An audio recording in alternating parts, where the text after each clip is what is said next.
Okay, for this video, we are going to start the basement, and so we're going to get that on the way, and we're going to get the animal encounter out of the way right off the bat.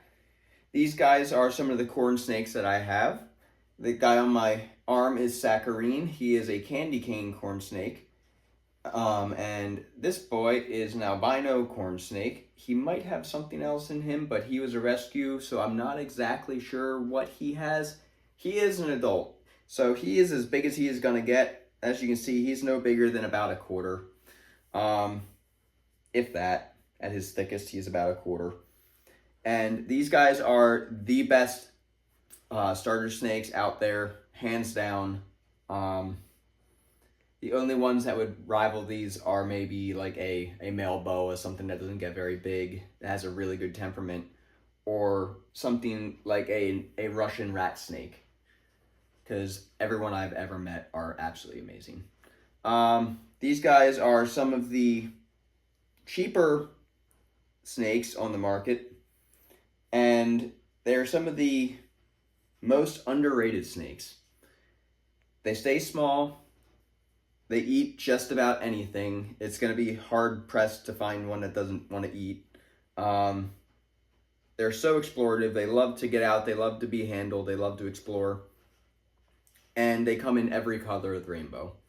So as much as I work with colubrids, I don't really work too much with corns. I work a lot more with like rat snakes. But the corn snakes that I do have, I absolutely love. And I know you would too. So if you're looking to get into the animal side of things, check out corn snakes. I always have a couple available. I don't have many pairings of them. My buddy Bill does do a lot of corn snake breeding.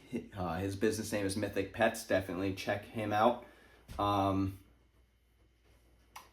yeah, so we'll get more into the animals in a bit, but let's get this video on the road. We're gonna get down to the basement and we're gonna start this long-term project for this floor. Okay, so we have this concrete cleaner slash degreaser already pre-mixed, just to save you guys the lovely experience of watching me mix water and cleaner.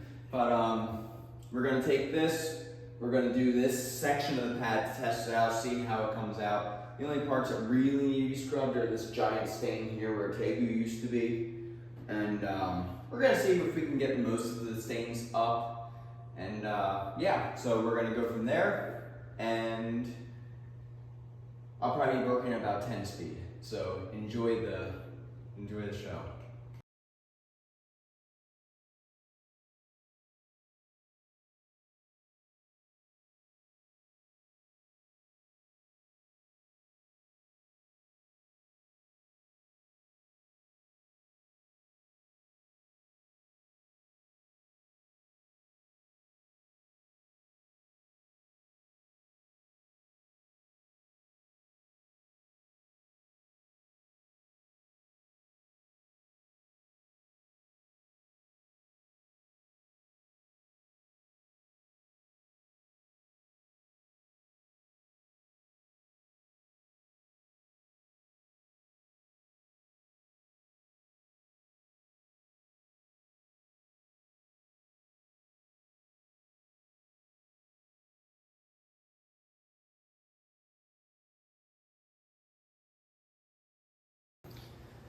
Okay, so this section of the floor is done.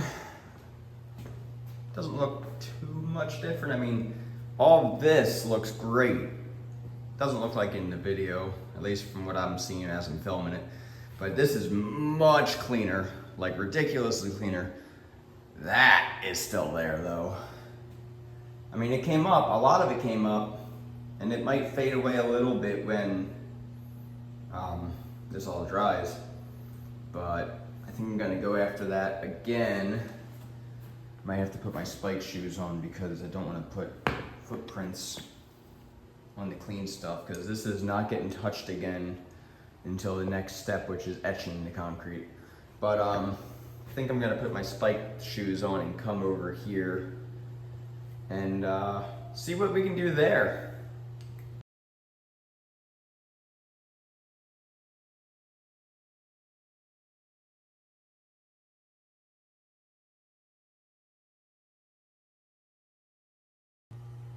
Okay, so that didn't come out quite as nice as I wanted it to. Much, I mean, maybe it'll be better when it dries, but we'll see. Doesn't really matter because Ozzy's enclosure is going to be right here anyway, but I'd like to do things right the first time. Since the last little tidbit of the video, I have accidentally stepped on the hose and got sprayed, so that was cool because spike shoes. But yeah, that's fun. But yeah, so we're gonna let this dry. That time lapse was just about an hour. It's about 54 minutes. So I got about, I don't know, quarter of the room done. So another three-ish hours for just cleaning the floor. Then we gotta etch it after that. So yay! Here we go. We'll do a quick time lapse of the rest of the floor probably, and get onwards and upwards.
Okay, so now this entire floor is done. It is all degreased and cleaned. This side is still wet, obviously, so it's a little bit different than the other side. And I've been trying a bunch of different things, trying to get this stuff out of the concrete, but I'm not convinced it's gonna come out. I tried straight bleach, the next thing I'm gonna try is muriatic acid. But if that doesn't come out, it doesn't really matter too much, just because that's gonna be where Ozzy's enclosure is. However, on this side, we got pretty much the same stain with a couple different indents here and there. A lot more of this one came up. It's not quite as prominent as the other one, and a lot of it came up when I just cleaned, but we'll try the muriatic acid there too, just to get stuff out of here. Otherwise, we just got little stuff like that once in a while, which is not gonna be no big deal. I can work that into the stain design, so that'll be all right. But yeah, that was about 3.5 hours, give or take, to get this all done. So I'm very happy to not be scrubbing anymore. So we're gonna wait for this to dry. It might be a day or two. Probably a day. Once I get the wood stove going, it'll really take off a bunch of that time. But we're gonna do that, and then we're gonna go into etching the concrete so the stain takes better. All right, so now the room is done. Room is clean. So I was gonna leave this stain here. Off camera, I've been scrubbing it with just about everything known to man. Everything from bleach, CLR, rust remover, that actually worked pretty well. But it just isn't coming up. So I went out and I got myself some muriatic acid, the safer stuff of it. I don't need the 90% stuff.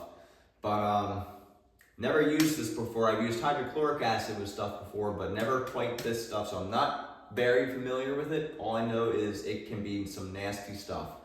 So I do not recommend this at all unless you know what you're doing. I've worked with similar stuff before, so I have a pretty good idea of what it can do to you. It's not great. This stuff's low VOC, so it's gonna put off a lot less fumes. I'm still not gonna stick around down here afterwards, but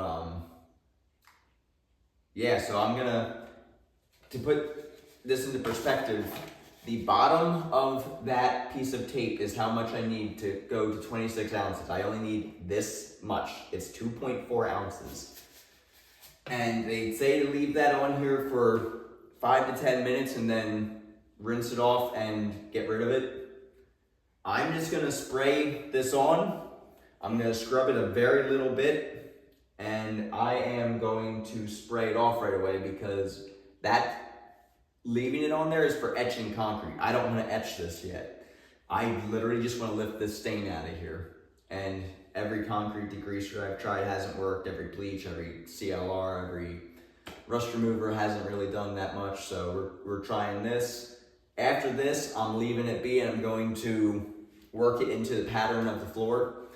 But I'm doing everything else at 110%, so I might as well try this, right? So I'm gonna gear up and we're probably gonna time lapse this again because I'm gonna assume this is gonna take a couple minutes here. We'll see. So here we go.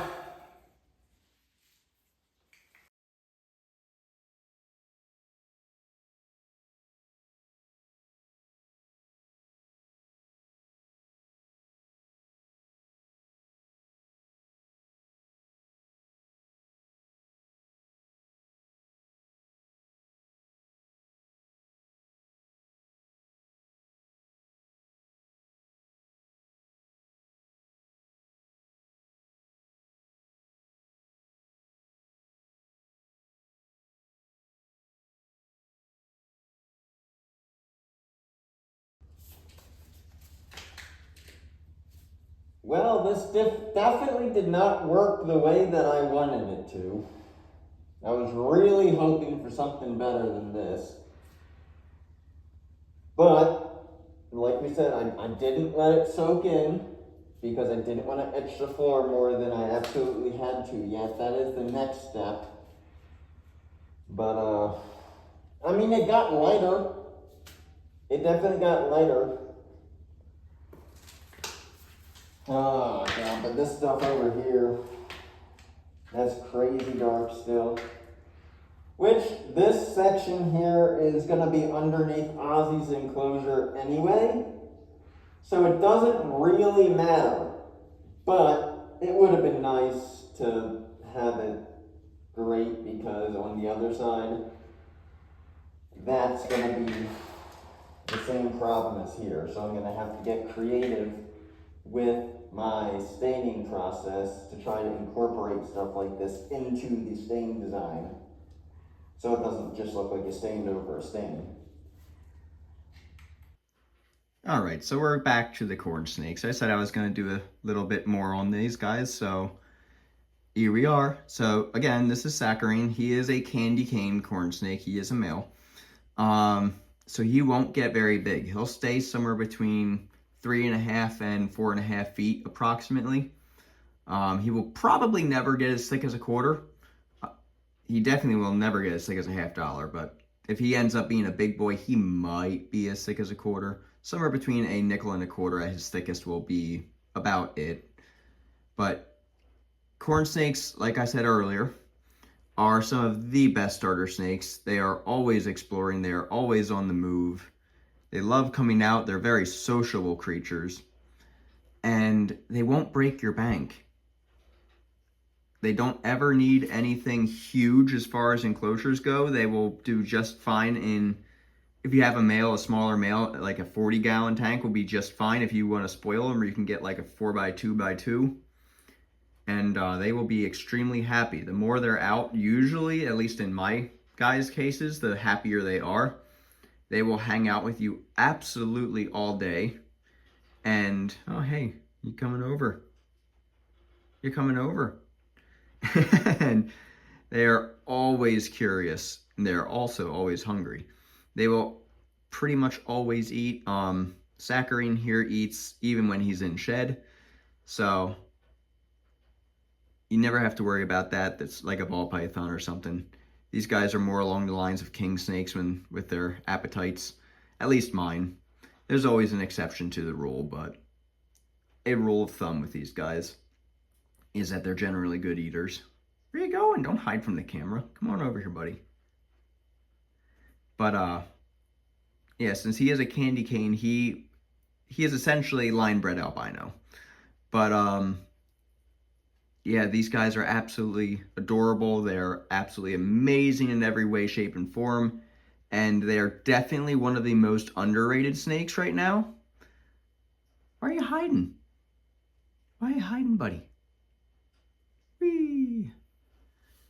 So, if you ever have any questions or want to see what availability I have with these guys, just throw me a message. I have pictures and can get video of all of my available corn snakes.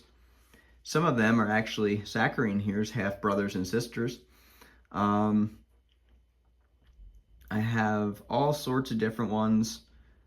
Clearly not everything I got is corns, but I do work with a few. So, and if I do not have what you want, I know, like I said in the beginning of the video, Mythic Pets.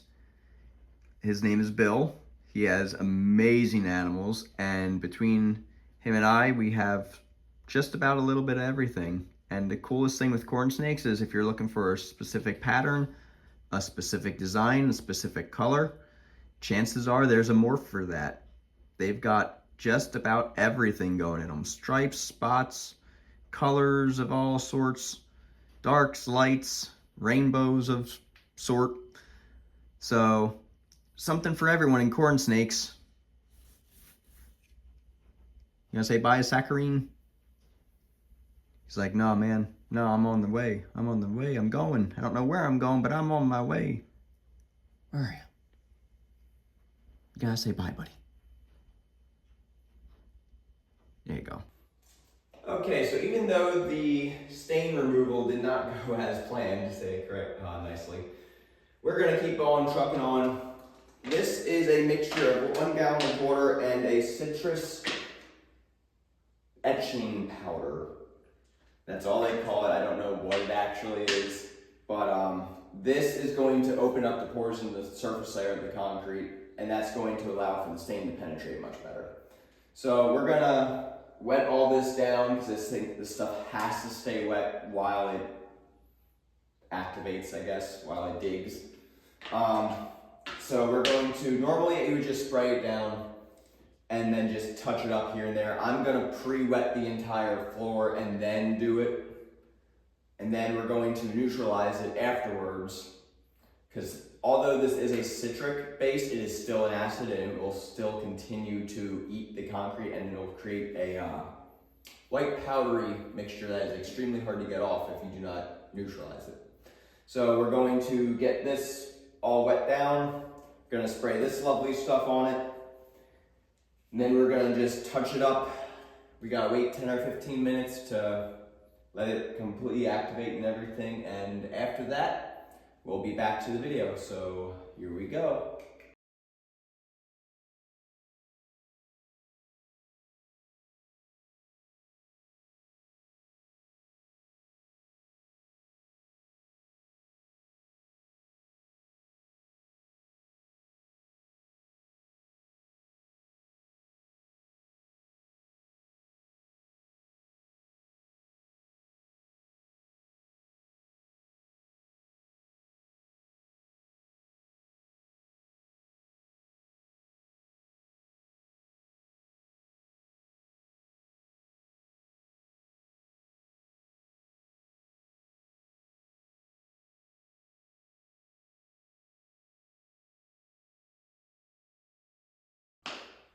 Okay, so now the neutralizing solution is on everything. So now we gotta sit here and wait another 10 or 15 minutes, let that really undo the baking of the citrus etcher. And then hopefully everything will be good. We're gonna let that, like I said, we're gonna let that neutralize, and then we're gonna spray this down real quick. We'll sweep it up, we'll squeegee it up, and let it dry. And in theory, it should be darker now. The concrete should be physically darker than before, if it worked as well as I think it did. It was smoking a little bit and, well, not actually smoke, but it was reacting, it was fizzing and smoking a little bit when I was putting the etcher down, so I think it was working, but we'll see.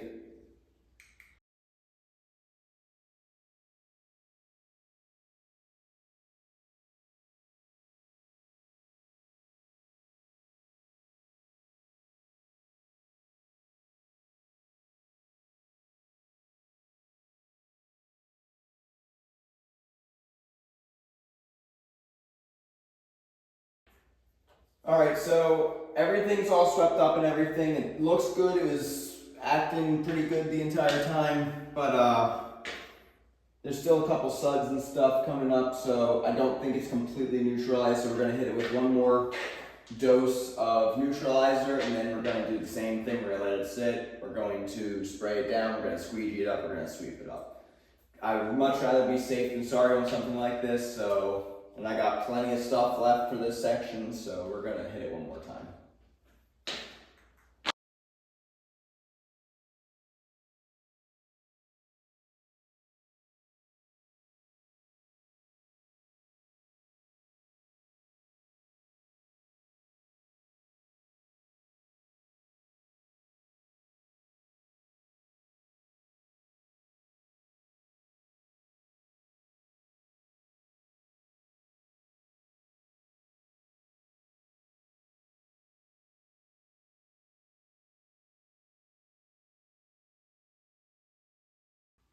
Okay, as of right now, this looks fantastic. That second coat of neutralizer was definitely needed. Much less foaming and stuff came up the second time. So, almost none. So I'm fairly confident with that. Now we just wait. We just wait and see how this turns out. And I'm gonna let that dry completely this time. And we'll see what it looks like, and we'll go from there. So that's probably going to be a tomorrow thing, because it's about 10 o'clock on Christmas right now, and that's yeah, that's what I do on Christmas. I work. But so this is pretty much done. That's a third of the room done. We're going to do this third next. We're going to do that third after that.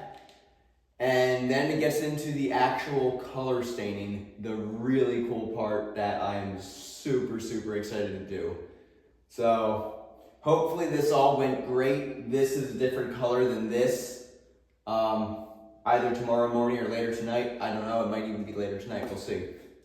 But yeah, I'm excited to see what this next step is. Okay, so this is all dry now. This is the next morning, this is December 26th. I don't think you can see it very much in the video there, but there's definitely a color difference. This is more of a gray, this is more like a beige color. Best part is that second coat of neutralizer did its job, because there's absolutely no white powder coming up, so all the acid was neutralized. Got that all off as the absolute best decision I made here so far. So now we're gonna move on to this section. We're gonna do this third, and we're gonna do next third. And then we just gotta wait for that to dry, and then we start putting color down. So, gotta mix up some more acid and some more neutralizer. But besides that, I think we're pretty good to go here. So, I'm gonna empty out all the water in this, and yeah, we're gonna get to it.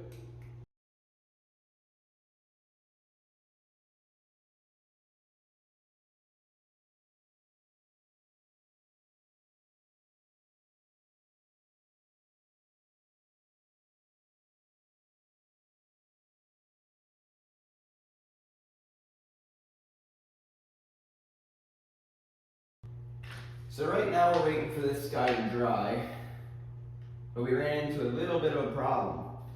So this job called for 3 containers of citric etching powder. I ordered 2. So for this last section, which is almost exactly half of this area, that's what I was measuring in the video, we got about half of what we need to do it correctly. So I got 2 options. I can either use that sparingly on this and just let it sit there and cook longer, which is probably what I'm gonna do.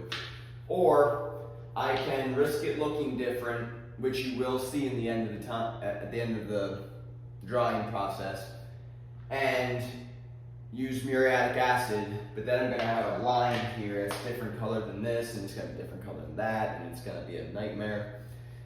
So I think what I'm gonna do is I'm gonna use this, I'm gonna use the sparingly, I'm gonna let it sit there maybe 20 minutes instead of 10, and look at it, see if it still cooks the same, and go from there. But for right now, we're just gonna finish letting this up. It's only got a couple minutes to go, if that, and then yeah, then we're gonna see what I can do as far as this part goes, because this kind of throws a wrench in my deal. Yeah, we're gonna neutralize this and then we'll figure this out afterwards.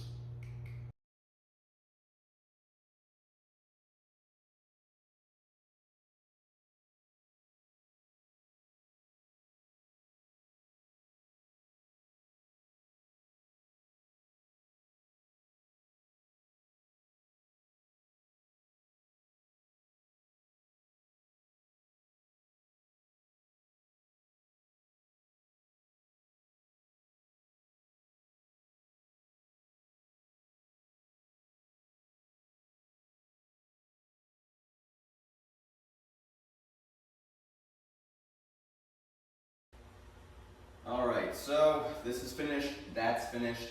Now we're going to do this last section here.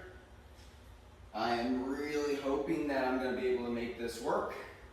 My current plan is to wet this section, take the etching solution, spray until I'm at half. I have about 25 ounces left. I need right about 60 to do this evenly. So I read on the website that you can apply this stuff direct. You don't need to spray it. You can apply it direct and then spread it. So what my plan is, I'm going to spray half of it until I run down to about 12 and a half ounces. And then I'm going to pour the rest of it on the ground, and I'm going to spread it with my squeegee or my broom or something. I'm gonna spread it in some way, shape, or form. And hopefully I can just get it to last until this. If I absolutely have to, I'll add some muriatic acid to the water and I'll spray that on top of it, try to not bleach the surface too much so there's not bright spots and dark spots when it dries. But that's the plan of attack. We're gonna see if I can make this happen. Would have been really nice if I would have just pressed 3 instead of 2 like I was supposed to when I was ordering, but stuff happens, so just gotta make the best of it. So I'm gonna get this stuff out of here, because after this stuff is down and etching, even like this hose sitting on the ground, this shop vac sitting, that'll leave impressions in the concrete. So I gotta get this stuff out of there, and then I'm gonna have to squeegee all of the solution to me to be able to vacuum it out, because otherwise if I drag this along, I'm gonna have lines everywhere. We don't want that. So without further ado, we're gonna go for it. We'll see what happens. Wish me luck.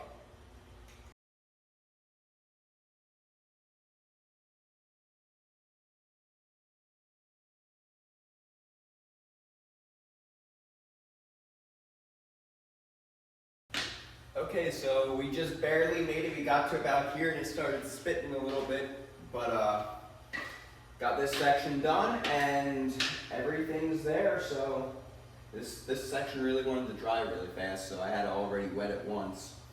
But I think it'll be okay from now on. I think it'll last the rest of the 10-15 minutes.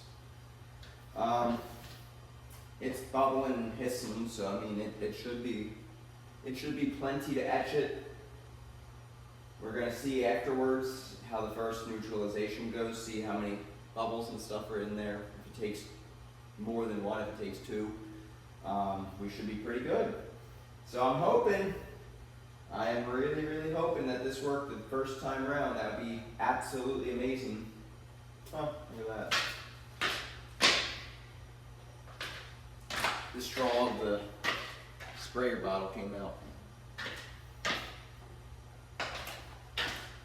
But yeah, so hopefully this works fantastically. There's not as much etching solution down as I had hoped there was going to be, but as long as there's enough for it to react and do its job, that's all that matters. So we're going to give it a couple minutes, and then we'll time lapse the neutralization stuff as the whole video has been thus far. And yeah, we'll go from there. So we'll see.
Okay, so now we have this all laid out.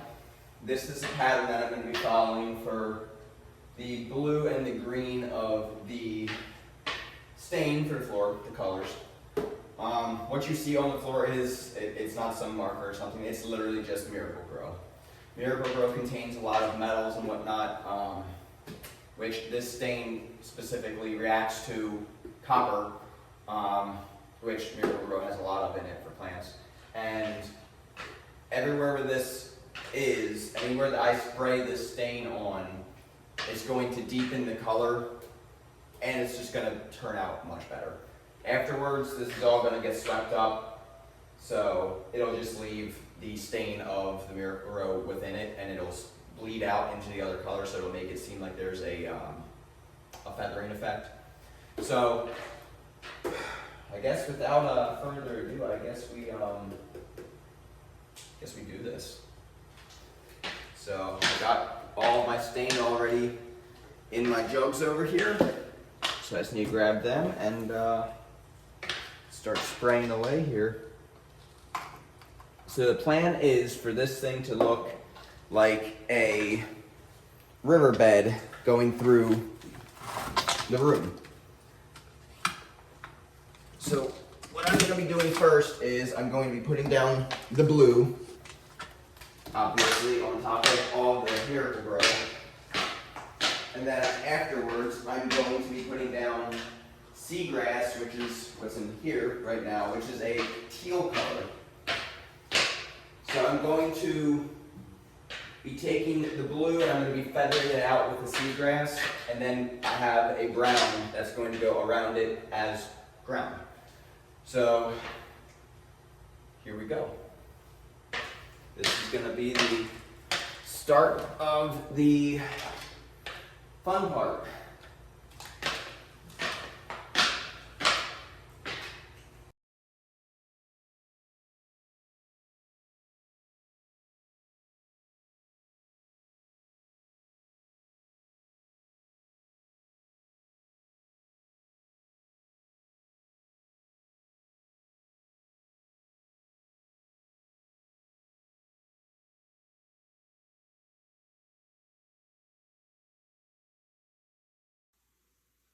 Okay, so the blue and the green really weren't that bad. Potent-wise, this brown stuff's rough. I have to wear a respirator on this one. This one's, I ain't looking forward to this one. Windows are getting open and fans are getting blown for this guy. This guy's rough.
Okay, it's about 4 a.m. now. Everything looks like it's nice and dry, and now we gotta get all this Miracle Grow up. So, gotta do this with the little one, so I don't roll around on this etched floor and leave marks. So, without further ado, let's get this thing done.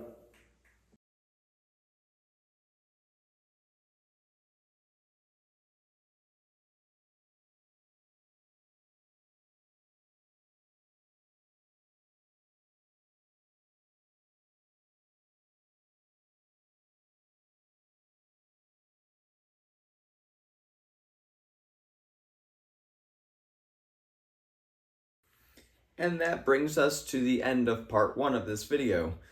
We have gotten pretty far on the floor. It's not done yet, but there's a whole lot more to go. Hopefully you guys are enjoying the do-it-yourself version of the channel until the enclosure materials come in for Ozzy's new home, as that's what the original stuff was supposed to be about. But we'll make do, right? So in the meantime, I'll keep bringing you new animals and giving you a tutorial on how to make pretty cool reptile area. So that's the end of part 1. Part 2 is going to be all the finishing stuff and hopefully the finished product for the entire project. And after that, we're going to get that wall up. We're going to start getting some paint going and ceiling. After that, we should be moving stuff back into that room and starting to actually construct the reptile room. So it seems like this video went pretty quick. I know it was a long one. I tried to make it as easy to watch as possible, but I do understand there's a lot of time lapse in there, so there's probably a bunch of skipping around. I tried to put a couple more animal interjections in, so hopefully that worked. If you liked the video, leave a comment. Let me know at a show. I don't know when this video is actually going to come out, but it's January 2025 now, so I have 2 shows. I have Repticon in Baltimore, Timonium. That is Saturday, January 18th and Sunday, January 19th. I will be there both days. And then the following week, I will be in Lebanon, Pennsylvania for a Mid-Atlantic Reptile Expo. And that one was going to be January 25th. So if you want to see me, if you want to see Ozzy, if you want to have any discussions about that, if you want to get an animal from me, I'll be both those shows. I do not have any shows in February, but I do plan on having multiple videos out by February. So there will be an updated show schedule. You can always check my Facebook, Skull Dog Creations, or my Instagram, Skull Dog Creations. And that should have an updated list of where I'm going to be and when. So until next time, keep on keeping on, and yeah, we'll keep this project going. I got a snake in my hat. That's a good way to end the video. All right, see you guys later.